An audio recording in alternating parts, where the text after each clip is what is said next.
देखिए संस्कृत कक्षा 11 संस्कृत कक्षा 11 रघुवंश महाकाव्यम द्वितीय सर्ग। देखेंगे श्लोक संख्या 1। अब राजा दिलीप नंदिनी को चराने के लिए जंगल में ले जा रहे हैं और कैसे पूजा करते हैं नंदिनी की। राजा दिलीप और सुदक्षिणा पूजा करके नंदिनी को जंगल में चराने के लिए ले जा रहे हैं। अथ प्रजा नामधिपा प्रभाते जाया प्रति गंध माल्याम बनाय प्रीत प्रतिवत्साम जसोधनाधेनु मोच। कहने का मतलब अथ प्रजानाम दीपा प्रभाते जया प्रति गृहति गंध माल्याम बनाय प्रीति प्रति वधवस्याम जसोधनो धेनु मोच। अब देखिए ये किस लिए जा रहे हैं। पुत्र की कामना से राजा दिलीप नंदिनी को चराने के लिए जंगल में जा रहे हैं। या उस समय का वर्णन है कि राजा दिलीप कैसे नंदिनी को गुरुजी की आज्ञा लेकर वन में चराने जा रहे हैं। गुरुजी की आज्ञा से या गुरुजी की आज्ञा लेकर वन में चराने जा रहे हैं। तो कैसे पहले उसकी पूजा करेंगे नंदिनी की, क्योंकि वो वशिष्ठ की गाय है। अथ जसोधना प्रजानाम अधिपा प्रभाते। अथ माने इसके बाद प्रजानाम अधिपा प्रभाते पुत्र की कामना से। अथ माने इसके बाद जसोधना प्रजानाम अधिपा जस को चाहने वाले पुत्र की कामना से। जया घृताम बता रहे हैं कि उनकी क्या किया। जया माने फूल से गंध से उनकी पूजा की। इसके बाद राजा दिलीप पुत्र की कामना से जस को चाहने वाले नंदिनी की उन्होंने क्या किया। फूल से गंध माने हल्दी से उनकी क्या किया, पूजा किया। और बनाय प्रीत बधावसाम जसोधना धेनोच। और बता रहे हैं कि बछड़े से बधी हुई, बछड़ा नहीं गया है, बछड़े को उन्होंने क्या किया, बांध दिया। और नंदिनी को चराने के लिए बंधन से मुक्त करके वन में ले गए। इसके बाद फिर से देखेंगे जस को चाहने वाले राजा दिलीप नंदिनी की गंध फूल याद से पूजा की और बछड़े से बधी हुई अर्थात बछड़े को बांध दिया। और गुरु वशिष्ठ की गाय नंदिनी को जंगल में चराने ले गए। बछड़ा नहीं गया है, बछड़े को बांध करके गुरु वशिष्ठ की गाय नंदिनी को जंगल में चराने के लिए ले गए। पहले क्या बात है राजा। इसके बाद पुत्र की कामना से नंदिनी की उन्होंने पुष्प गंध इत्यादि से पूजा की और बछड़े को बांध दिया और गुरु वशिष्ठ की गाय नंदनी को जंगल में चराने के लिए ले गए। कहाँ ले गए बेटा? जंगल में चराने के लिए ले गए। कौन ले गए? राजा दिलीप। अब देखेंगे वो कैसी गाय है उसके बारे में श्लोक नंबर 2 पर बता रहे हैं। तस्याः खुर न्यास पवित्रा वासुपेय सुलानाम धूर कीर्तनीया मार्ग मनुष्यर बर धन पत्नी सुत्यार्थ अस्मृत न गच्छेत। देखेंगे आपान सुलाराम धूर कीर्तनीया मनुष्यर धर्म पत्नी खुरन्यास पवित्र पुषाम तस्या मार्गम श्रुते अथम अस्मिताय युव न गच्छति। बता रहे हैं राजा दिलीप बता तस्या खुरा उस नंदनी की खुरों की धूल। अब नंदनी के पैरों की धूल का वर्णन इसमें किया गया है। नंदनी के पैरों की धूल कैसी है इस श्लोक का व्याख्या महाकवि कालिदास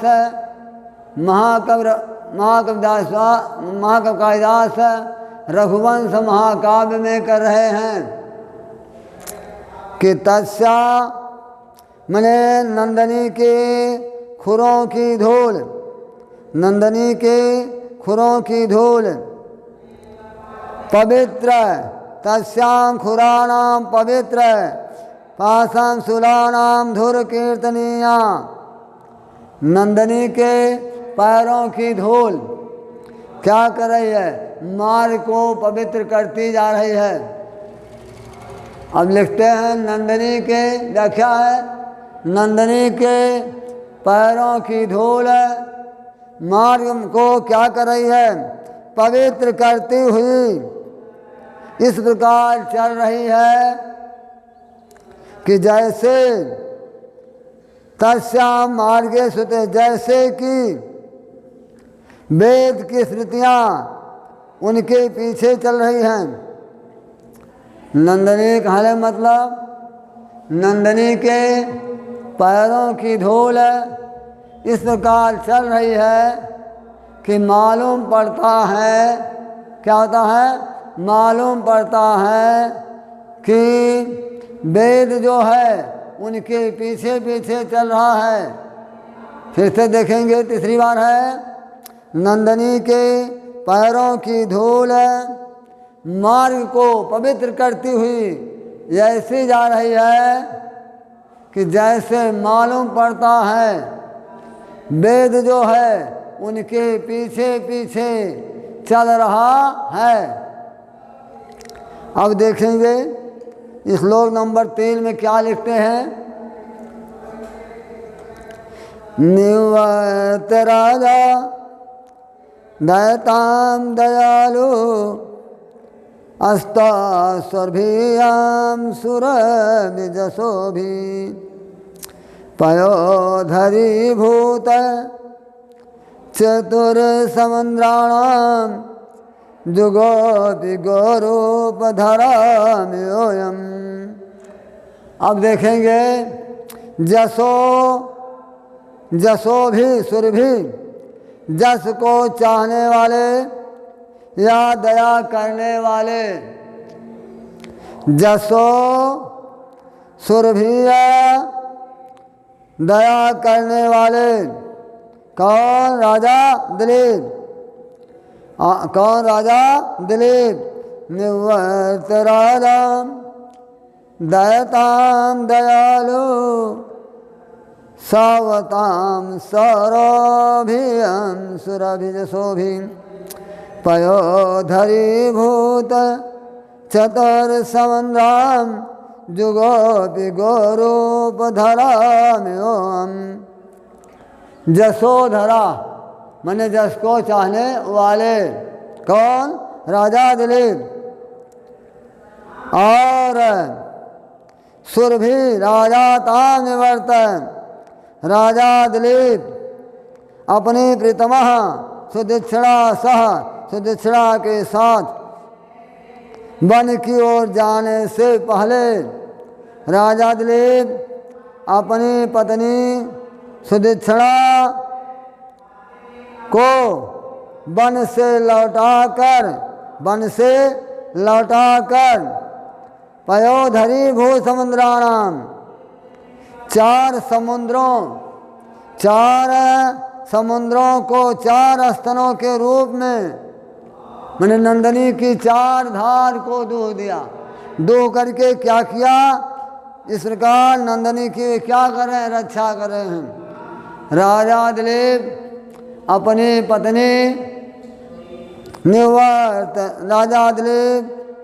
पत्नी सुदीक्षिणा को, किसको? अपनी पत्नी सुदीक्षिणा को वन से लौटा कर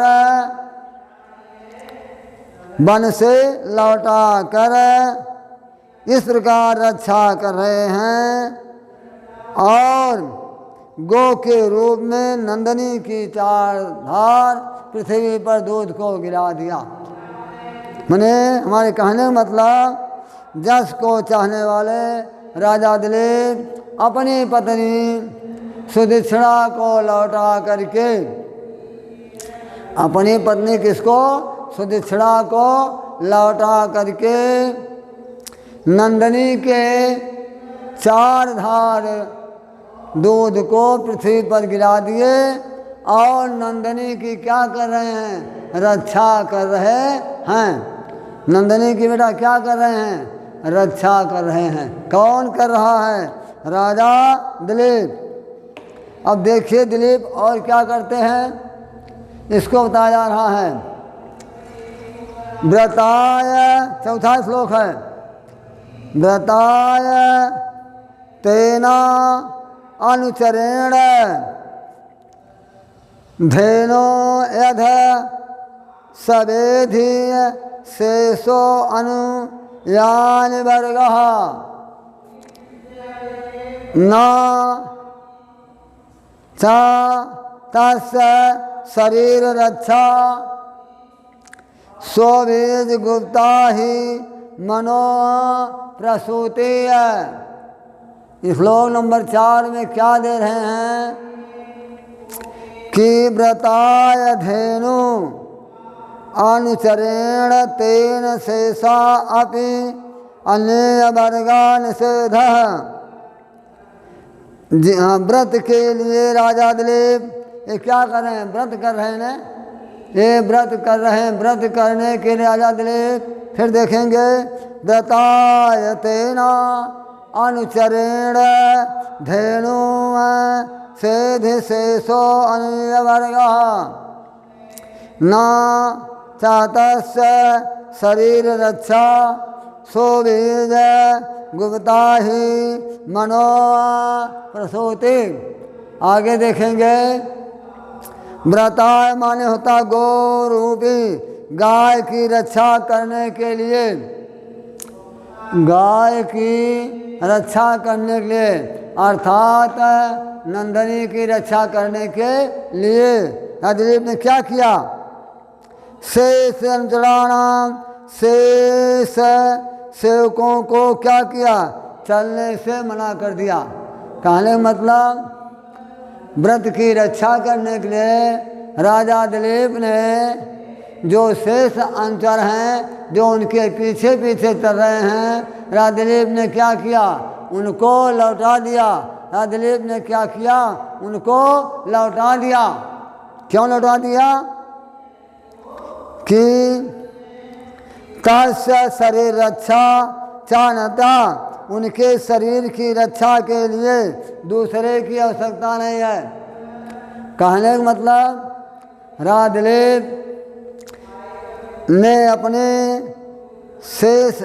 शेष नौकरों को लौटा दिया, अर्थात मना कर दिया कि आप लोग क्यों चलेंगे, क्योंकि उनके शरीर की रक्षा दूसरे से नहीं हो सकती है, क्योंकि उनके शरीर की रक्षा दूसरे से नहीं हो सकती है, क्योंकि स्ववीरः गुप्ता ही मनोप्रसूति, मनुवंश की संतान की रक्षा के लिए किसी की ज़रूरत नहीं है, क्योंकि मनुवंश के संतान के लिए किसी की ज़रूरत नहीं होती है। मनुवंश के संतान जो है अपने बल पर क्या होती हैं, निर्भर होती हैं। बता रहे हैं व्रताय धेनु, गाय की रक्षा के लिए राजदेव ने क्या किया, व्याख्या बता रहे हैं। कहता हाँ, क्योंकि व्रत के लिए अर्थात नंदनी की रक्षा के लिए राजा दिलीप ने शेष अंतरों को लौटा दिया, क्योंकि उनके शरीर की रक्षा दूसरे से नहीं हो सकती थी, क्योंकि मन की संतान जो है अपने बल पर खुद ही आत्मनिर्भर होती है, अर्थात दूसरे की आवश्यकता नहीं होती। अब देखिए राजा दिलीप कैसे नंदनी की सेवा कर रहे हैं, ये प्रसंग आप लोगों के सामने है। श्लोक नंबर 5 कैसे सेवा कर रहे हैं देखिए। नंदनी जो है कैसे दिलीप की परीक्षा लेती है और दिलीप कैसे नंदनी की सेवा करते हैं, ये बड़ी अच्छी कथा है। आस्वाद वृद्धि है कौले स्थितानाम कंडोयने दर्श निवाणेश्च अव्याहते स्वगते सा तस्या सम्राट समराधन तत्परो अभूत। सा माने वह माने कौन, दिलीप। सा माने वह माने कौन, दिलीप। सम्राट माने राजा। आस्वाद वृद्ध तृणानाम कौले, स्वादिष्ट घास की कौर बना करके राजा दिलीप स्वादिष्ट घास का कौर बना करके क्या करते थे, नंदिनी को खिलाते थे। और क्या करते थे, अवेतन तस्या, और मक्खियों को क्या करते थे, उड़ाते थे। राजा दिलीप स्वादिष्ट घास का कौर बना करके नंदिनी को खिलाते थे और मक्खियों को क्या करते थे, उड़ाते थे। क्योंकि जहाँ जहाँ नंदिनी जाती थी उस कामधेन की सेवा में दिलीप लगे रहते थे। क्योंकि जहाँ जहाँ नंदिनी जाती थी नंदिनी की सेवा में राजा दिलीप जो हैं लगे रहते थे। भगवत इच्छा अनुसार वाणी को विराम। बहुत इच्छा अनुसार